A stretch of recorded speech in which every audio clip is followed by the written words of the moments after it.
आज के इस वीडियो में हम बात करेंगे कि स्टॉक मार्केट में ट्रेंड कैसे आइडेंटिफाई किया जाता है और इसको आइडेंटिफाई करना क्यों इतना इम्पोर्टेंट है स्टॉक मार्केट में। दोस्तों, आज के इस वीडियो में मैं आपको जो चीज बताने वाला हूँ वो मेरे ख्याल से स्टॉक मार्केट के अंदर सबसे ज्यादा इम्पोर्टेंट चीज है, क्योंकि अगर आप ट्रेंड को समझ लेंगे तो आप ये जान पाएंगे कि किस स्टॉक को खरीदना चाहिए और कब खरीदना चाहिए, और इसके साथ ही में आप उन स्टॉक्स को अवॉइड भी कर पाएंगे जो कि खरीदने लायक नहीं है। तो मेरे ख्याल से ट्रेंड अभी स्टॉक मार्केट का सबसे ज्यादा इम्पोर्टेंट कंसेप्ट है जो कि हर आदमी को पता होना चाहिए।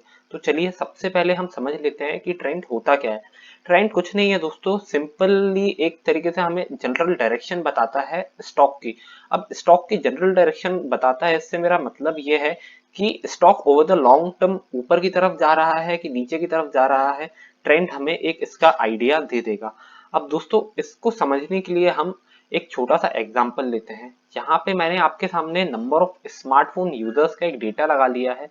यहाँ पे जो डेटा है मेरे पास वो 2016 से 2021 के बीच में है, और यहाँ पे इस ग्राफ के थ्रू आपको बताया जा रहा है कि जो स्मार्टफोन यूजर्स हैं दुनिया में वर्ल्ड वाइड वो कितने बड़े हैं। तो 2016 में ये नंबर 2.5 बिलियन था, और ये नंबर धीरे धीरे बढ़ते बढ़ते 3.8 बिलियन हो गया।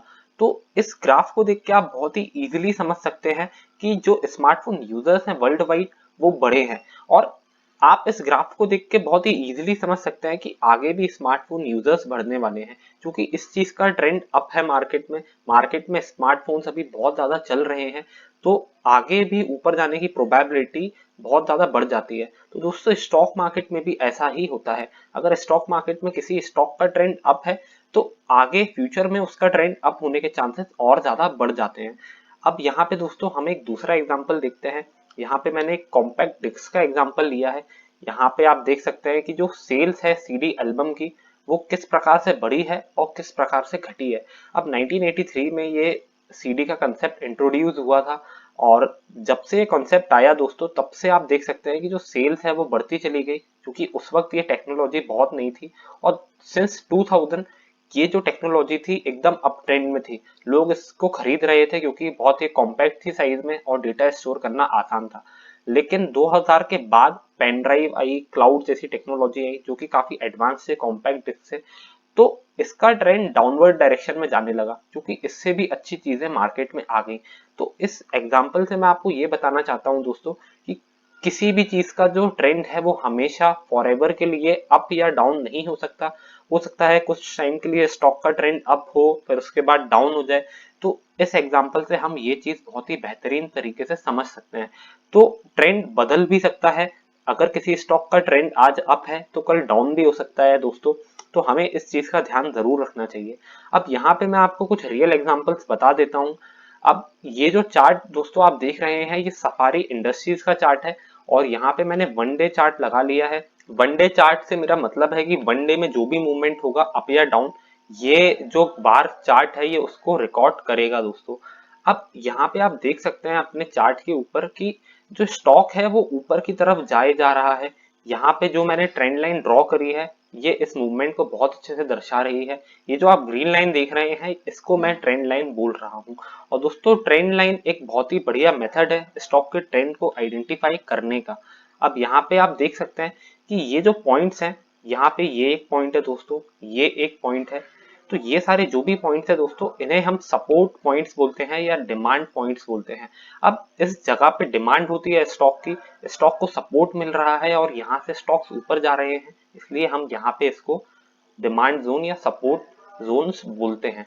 तो ये एक अप ट्रेंड का बहुत ही सिंपल एग्जांपल था। अब अगर हम दूसरे एग्जांपल की तरफ नजर डालें तो ये रिलायंस पावर स्टॉक का नाम है।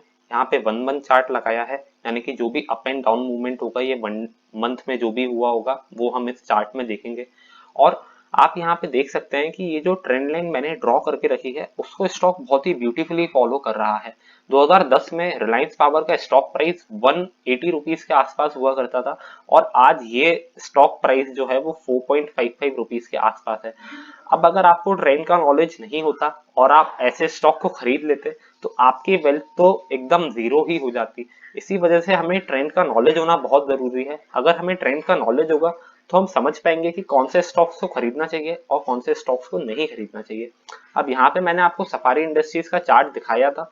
तो अप ट्रेंड में अगर आप स्टॉक्स को खरीदेंगे यहाँ इस लाइन के आसपास, ट्रेंड लाइन के आसपास, तो आप बहुत ज्यादा बेनिफिट में रहेंगे, क्योंकि इससे नीचे जाने की प्रोबेबिलिटी स्टॉक की बहुत कम है।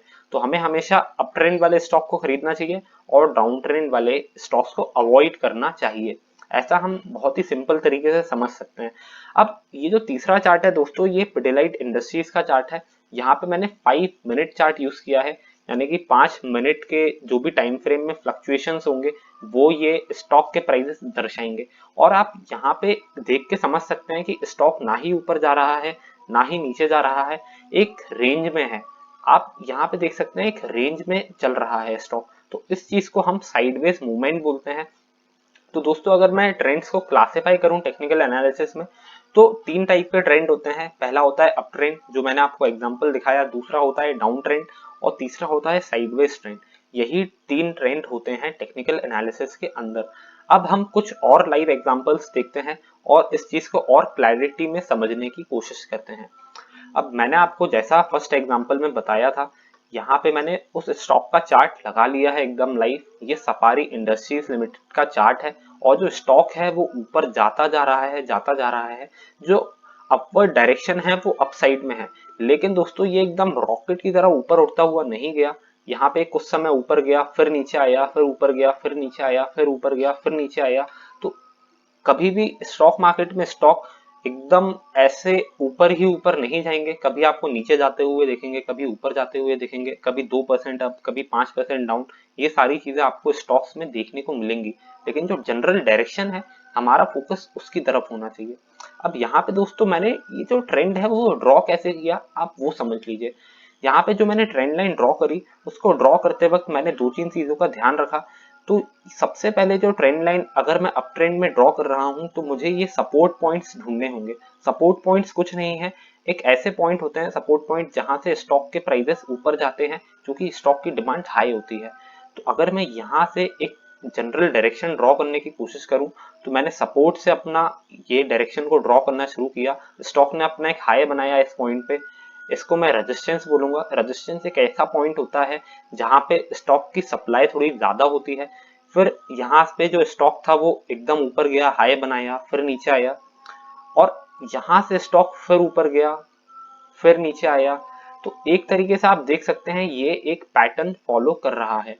तो दोस्तों अगर मैं स्टॉक प्राइस के चार्ट को हाइड कर दूं, तो आप यहाँ पे एक जनरल मूवमेंट देख सकते हैं।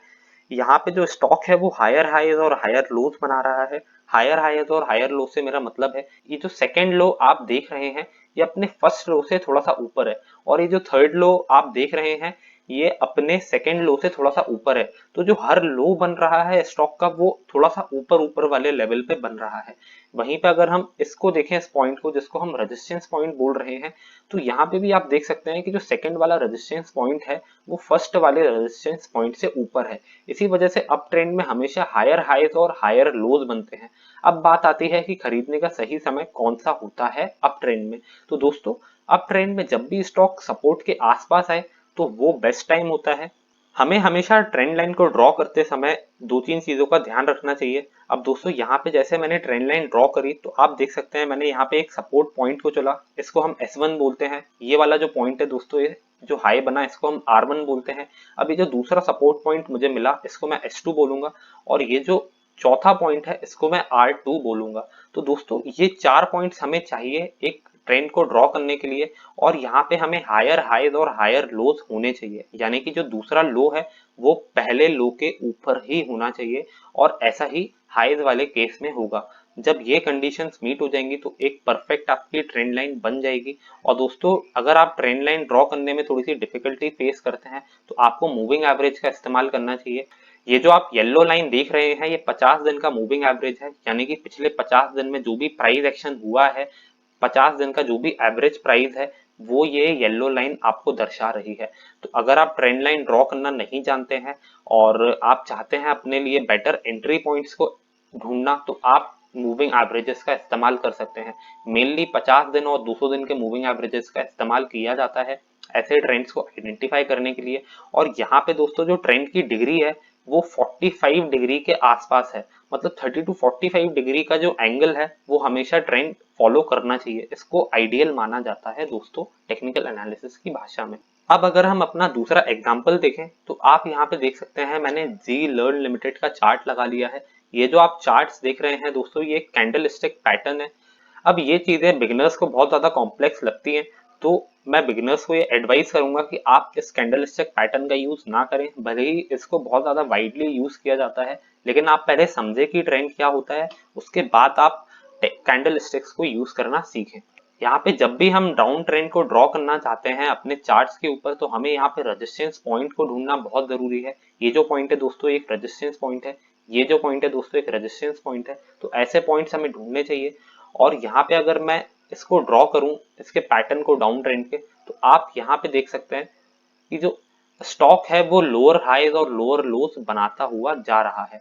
अब ये लोअर हाईज और लोअर लोस क्या होते हैं हम ये समझ लेते हैं। अगर मैं जी लर्न लिमिटेड के स्टॉक प्राइसेस को हटा दूं, तो आप यहाँ पे देख सकते हैं कि जो स्टॉक है वो नीचे किस प्रकार से गिर रहा है। ये जो पहला पॉइंट है दोस्तों इसको मैं R1 बोलूंगा, क्योंकि स्टॉक यहाँ से नीचे गिरना शुरू हुआ, सप्लाई यहाँ पे स्टॉक की ज्यादा थी, एक रेजिस्टेंस था, इसलिए मैंने इसको R1 बोला।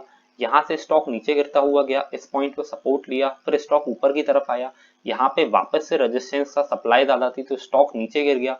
तो आप यहाँ पे देख सकते हैं कि जो रेजिस्टेंस पॉइंट है दोस्तों दूसरा वाला, ये पहले वाले रेजिस्टेंस पॉइंट के नीचे है। तो मतलब जो हाईज बन रहे हैं स्टॉक के वो नीचे की तरफ बन रहे हैं।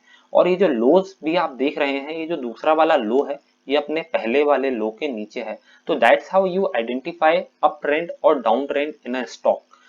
तो अब सवाल ये आता है दोस्तों कि क्या हमें इन डाउन ट्रेंड वाले स्टॉक्स को खरीदना चाहिए। तो मेरे ख्याल से तो बिल्कुल भी नहीं खरीदना चाहिए, क्योंकि जो स्टॉक डाउन ट्रेंड में है वो और ज्यादा भी नीचे जा सकता है। तो हमें हमेशा उन्हीं स्टॉक्स को खरीदना चाहिए जहां पे ट्रेंड अप हो। मैं उम्मीद करता हूं आपको इससे बहुत ज्यादा हेल्प मिली होगी ट्रेंड को समझने में। और जो लोग ट्रेंड लाइन को ड्रॉ करने में डिफिकल्टी फेस कर रहे हैं उन लोगों को मेरे ख्याल से मूविंग एवरेजेस को यूज करना चाहिए। अब यहाँ पे मैंने एक रेड लाइन को ड्रॉ किया है अपनी चार्ट पे। ये जो रेड लाइन है दोस्तों ये 200 दिन का मूविंग एवरेज है। मतलब पास्ट 200 दिनों का जो भी एवरेज प्राइस है ये उसको दर्शा रहा है। मैंने आपको बताया था कि 50 दिन और 200 दिन का मूविंग एवरेज हमें यूज करना चाहिए स्टॉक की डायरेक्शन को समझने के लिए। तो आप यहाँ पे इस रेड लाइन का अगर एंगल देखेंगे दोस्तों, तो इट्स अराउंड 40 टू 45 डिग्री। और हमें इसका यूज इसलिए करना चाहिए क्योंकि ये बहुत रिलायबल इंडिकेटर है। इससे आप ट्रेंड का अंदाजा बहुत अच्छे तरीके से लगा सकते हैं। तो दोस्तों ये था आज का वीडियो ट्रेंड के ऊपर। उम्मीद करता हूं आपको ये वीडियो बहुत पसंद आया होगा। अगर वीडियो अच्छा लगा हो तो लाइक कीजिएगा इस वीडियो को, सब्सक्राइब करिएगा हमारे चैनल को। और आप ऐसे ही अच्छे वीडियोस देखना चाहते हैं टेक्निकल एनालिसिस के ऊपर, तो आप मेरे चैनल को चेकआउट कर सकते हैं। वहां पे मैंने टेक्निकल एनालिसिस का एक कोर्स बना के रखा है और मैं कुछ नए वीडियोस भी उसमें अपलोड करूंगा। तो आप अगर उस कोर्स को करेंगे तो आपको टेक्निकल एनालिसिस की एक बहुत ही इन डेप्थ अंडरस्टैंडिंग मिल जाएगी। Thank you for watching this video.